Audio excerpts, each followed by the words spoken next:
नमस्कार चासी भाई माने आपण को आमर ओडिशा चासी यूट्यूब चैनल को स्वागत।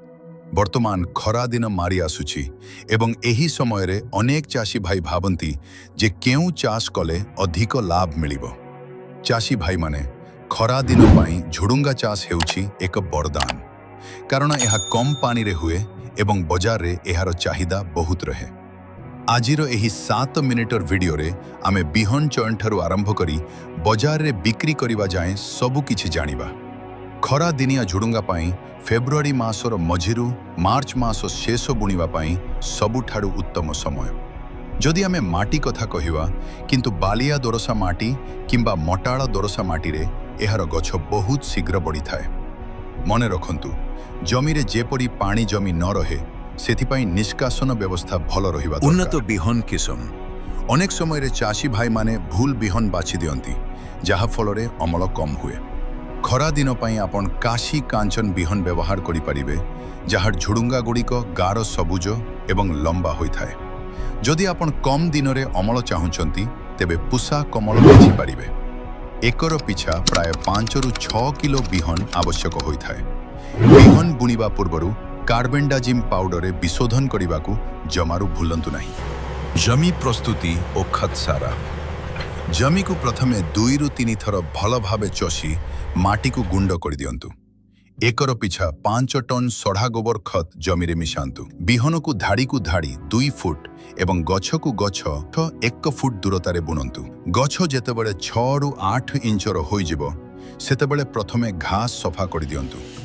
एही समय रे यूरिया एवं पोटास सार प्रयोग करिबा निहाती जरूरी। एकर पिछा प्राय 15 किलो यूरिया एवं 10 किलो पोटास गछ मूलरू अल्प दूर रे देई माटी चढ़ाई दियंतु। एहा द्वारा गछर चेर शक्त हुए एवं गछ शीघ्र बढ़ी थाए। मंचा व्यवस्था झुडुंगा चाष रे जदि आपण भल लाभ चाहुचंती तेबे मंचा बा टाटी व्यवस्था करिबा उचित। खड़ा दिने माटी बहुत गरम थाए, तेनु झुडुंगा गुड़िक माटी रे लागिले सेथिरे दाग पड़ी जाए किंबा पची जाए। बाउंस खुंटी एवं प्लास्टिक सूता व्यवहार करी जाली भरी मंचा बनाई दियंतु। मंचा रे झुडुंगा झुली रहिले ताहा देखिबाकू सुंदर, सीधा एवं गाढ़ सबुज हुए। एपड़ी कले बजारे एहार चाहिदा एवं दाम बहुत बढ़ी जाए। पोक एवं रोग नियंत्रण खरा दिने झुडुंगा चाष रे सबुठारू बड़ समस्या हेउची जौ पोक एवं शुआ पोक। एमाने पत्रर रस शोषि नियंती। एहार समाधान पाई आपण इमिडाक्लोप्रिड किंबा थियामेथोक्साम 5 ग्राम को 15 लिटर पानी रे मिसाई स्प्रे करंतु। जदि पत्र रे हलदिया दाग पड़े तेबे बुझिबे एहा मोजाइक रोग।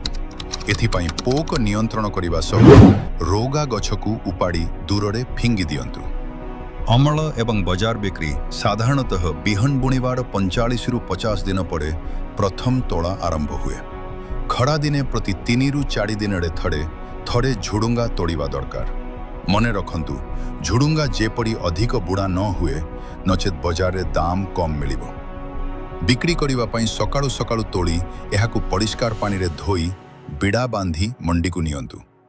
खड़ा दिने अन्य पनीपरिबा कम थिबारु आपण किलो पिछा 30 रु 40 टंका सहज उपसंहार। तेबे चासी भाई माने जदि आपने ही वैज्ञानिक प्रणाली रे झुडुंगा चाष करिवे तेबे निश्चय भल लाभ पाइबे। आशा करुछि आजिरो एही तथ्य आपनको पई सहायक हेबो। वीडियोटी भल लागिथिले लाइक करंतु एवं ओडिशा चासी परिवार सह जोड़ी हेबा पई सब्सक्राइब करंतु।